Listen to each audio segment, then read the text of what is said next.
Recently, I was doing an interview with Mike MacIntosh. Mike was the co-founder of Maranatha Music, and in case you don't know, Maranatha Music was founded back in the 60s in the Jesus movement in California and totally revolutionized Christian music. But he was in town for a series of meetings with law enforcement officers. That's really his heart and passion these days. But we were doing an interview on a completely different subject. And as long as I was talking to this guy from Maranatha Music, at least he was, I asked him about worship leaders. So listen to what he had to say.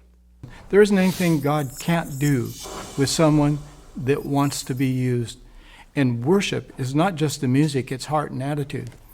Make it not about yourself or your musical talent. Make it about your love for God. Now that's going to stumble some of them because they're in it for notoriety or money. And they may be super. I know some of the biggest rock stars in the history of America personally, and members of the Rock and Roll Hall of Fame. But even some of those people are much humbler than some worship leaders. I'm sorry to say that. And our life experience, we all have experiences, but when we don't have any depth of spirituality, there's no way to express it in a way that's really going to bless somebody else. This is what a worship leader should be about. I want to hear the best I can hear, and then with the gift that I've been given. And I found that really great musicians, they know they have a gift.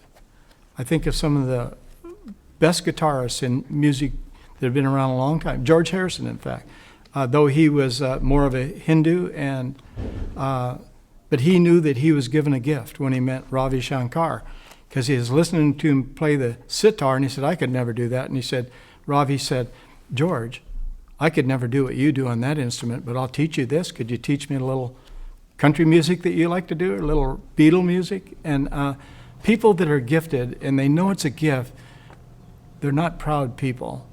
They're willing to share that gift with anybody. They get highly paid for it, of course, but the real ones will take their gift and say, let me help you up the ladder. That's the job of a policeman. They arrest teenagers, they stop teenagers, they help them, they give them a break, they open a door, they get them up the ladder a little bit. They see that 16-year-old punk when he's 26 and married and have 4 kids, and they look back and said, I paid his tuition that first year in college, And that's what a musician should do, especially a worship leader in a church. They're not up there to entertain and have the spotlight on them. Their gift is to serve.